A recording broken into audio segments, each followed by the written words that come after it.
Salut à tous et bienvenue sur le Memento Metalium, l'émission qui vous parle de Doom, de Stoner et de Sludge Metal. Alors, en 1970 sort le premier album de Black Sabbath et qui plante la graine du Doom.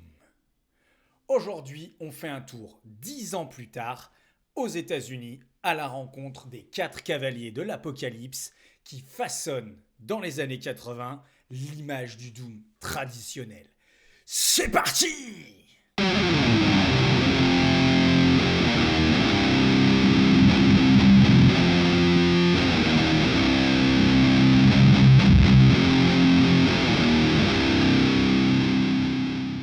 Alors aujourd'hui, on va bien parler de 4 groupes et on commence sans tarder avec le premier, Trouble, l'empereur du thrash doom. Trouble est né aux États-Unis, à Chicago, dans l'Illinois, en 1979. Il a été fondé par le chanteur Eric Wagner et les guitaristes Rick Wartell et Bruce Franklin. Ils sont directement inspirés de Black Sabbath et de Judas Priest, à l'époque qui en sont à leur 5e album.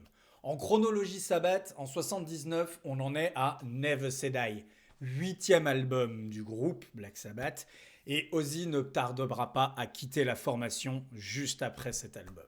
Trouble est très souvent comparé aux autres cavaliers de l'Apocalypse dont je vais vous parler plus tard, Pentagram et Saint Vitus. Trouble se différencie du reste de la scène métal par des textes d'inspiration biblique.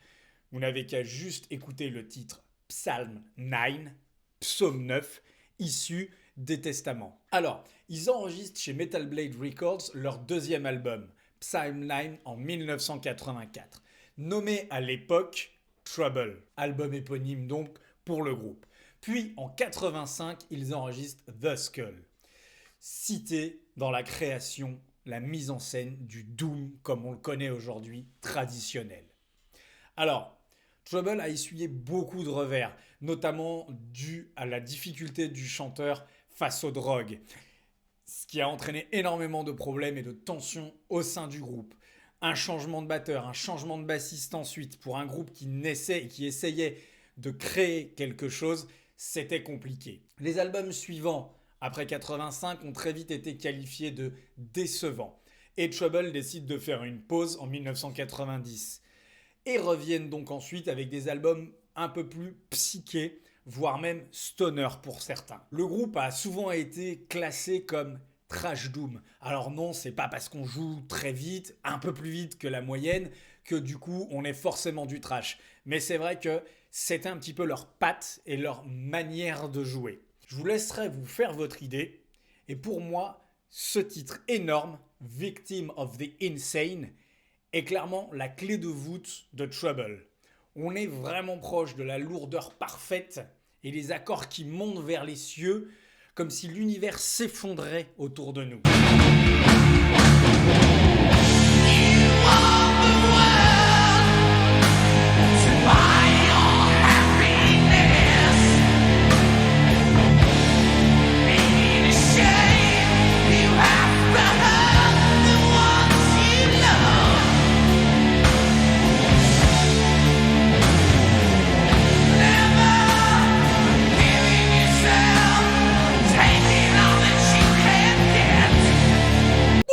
Et voilà, après cette première claque, on passe au 2e cavalier de l'Apocalypse, Pentagram, le groupe aux 1000 visages du Doom.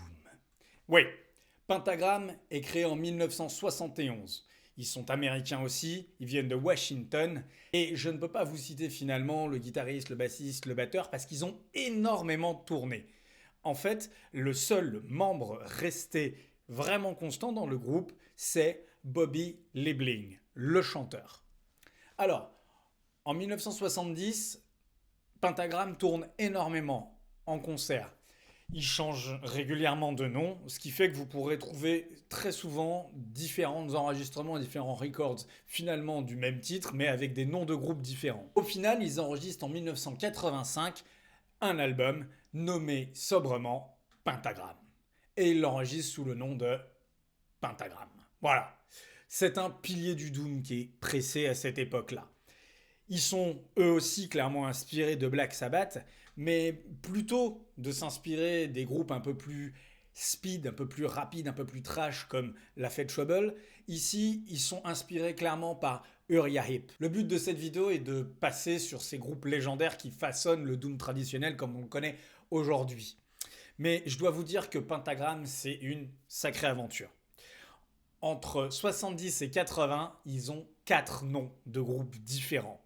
En 80, Bobby, le chanteur, est lâché par tous les membres du groupe, suite à son arrestation pour possession de drogue.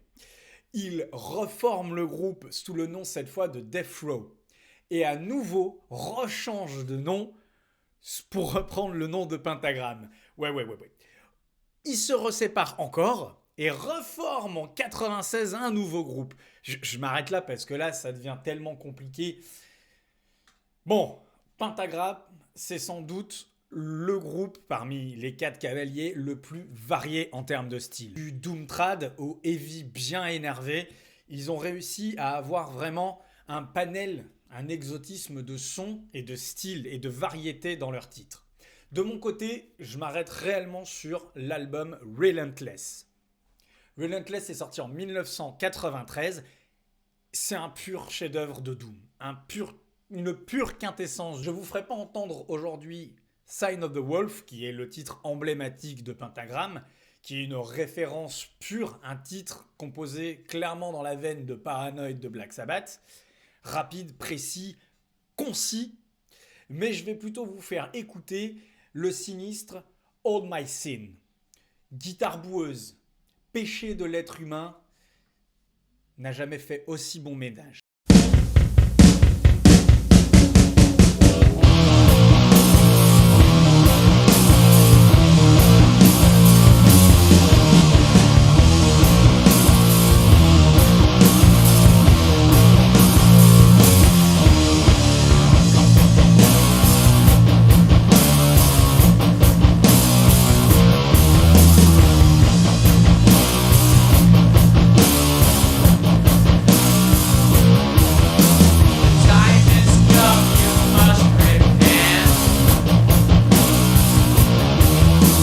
On est donc rendu à la moitié de l'équipe. Et cette fois, on attaque le lourd, le très lourd de la team. The Obsede et Saint Vitus. Ces deux groupes sont intimement liés. Commençons d'abord par The Obscene, le Motorhead du Doom. Créé en 1976, les Américains de Maryland de The Obscene ont été guidés par la légende Scott Winnow Weinreich, qui a été le premier esprit du Black Sabbath aux États-Unis. The Obsede ne s'est pas appelé de suite The Obsede. Tout d'abord, ils ont composé et joué sous le nom de Warhorse.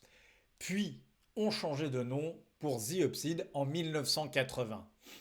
Et ils sortent les bombes The Obsede en 1990, Lunar Womb en 1991 et The Church Within en 1994, avant de faire une pause et de se séparer. Puis ensuite, reformation en 2017 pour des lives et l'album Sacred. The Obsede, c'est pas juste le groupe de Doom qui arrive, qui s'est joué très très lourd et qui dès le premier titre te colle un riff ultra sale et super faisé. Pour mieux comprendre, je vous propose d'écouter Back to Zero, issu de leur deuxième album Lunar Womb. Clairement pour moi, cet album c'est le meilleur du groupe. C'est une référence. Il a été classé comme l'album le plus métal du groupe et se distingue réellement par rapport à leur premier album, surnommé aussi le Purple Album. Bref, ce titre possède une puissance de headbanging monstrueuse. On va avoir tendance à tirer même vers le stoner et le desert rock que lancera ensuite Chaos par exemple dans les Desert Sessions. Alors attention, c'est un titre non pas chanté par Winnow Weinreich, mais bien par Reader, le guitariste du groupe. Donc, Back to Zero.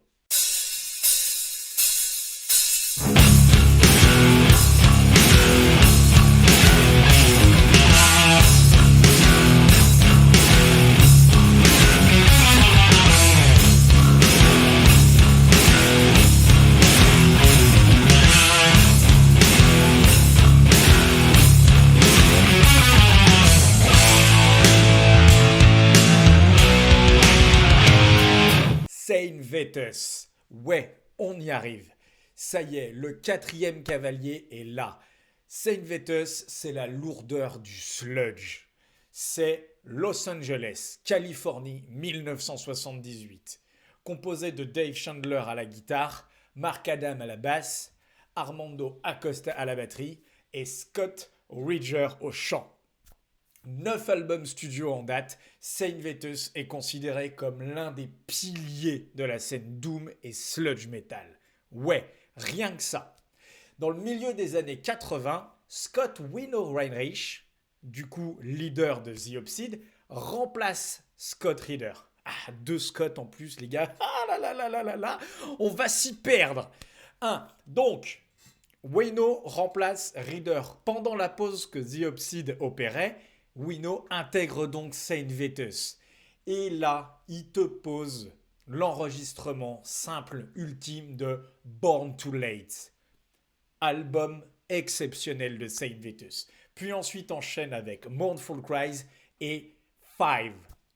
Avant un nouveau changement qui se repère, puisque du coup Scott Reeder revient dans Saint Vetus, et finalement, eh bien Wino repart, et d'ailleurs relance par cette même occasion The Obsede.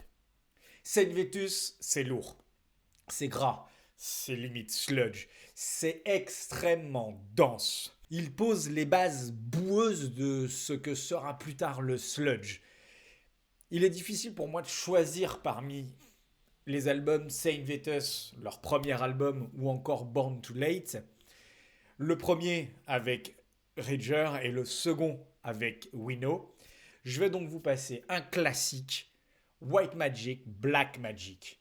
Entre magie et guitare sombre, l'esprit de Electric Wizard n'est pas loin de naître.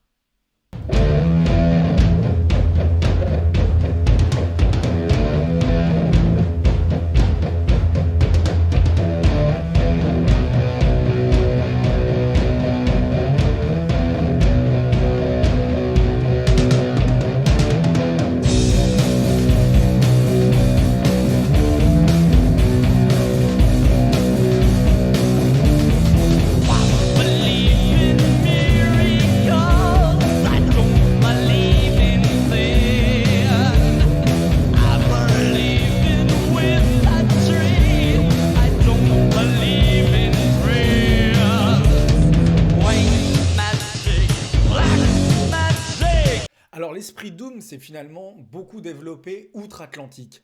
La graine plantée par Black Sabbath a traversé l'eau et finalement a fait émerger ces groupes, ces 4 gros groupes. Mais il ne faut pas oublier qu'en Angleterre, on continue encore à produire des sons puissants, lourds et notamment heavy à souhait. Oui, la New Wave of British Heavy Metal, évidemment, y est pour quelque chose. Alors je vais vous citer tout simplement un groupe bonus qui a, pour de nombreuses personnes, apporté une pierre importante à ce qui sera le traditionnel Doom.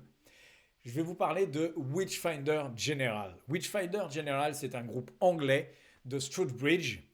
Et c'est vraiment un groupe de Doom pour moi, tout autant qu'il est un groupe de Heavy. Il fait clairement partie de cette New Wave of British Heavy Metal, et pourtant toujours cité comme une influence majeure dans le Doom.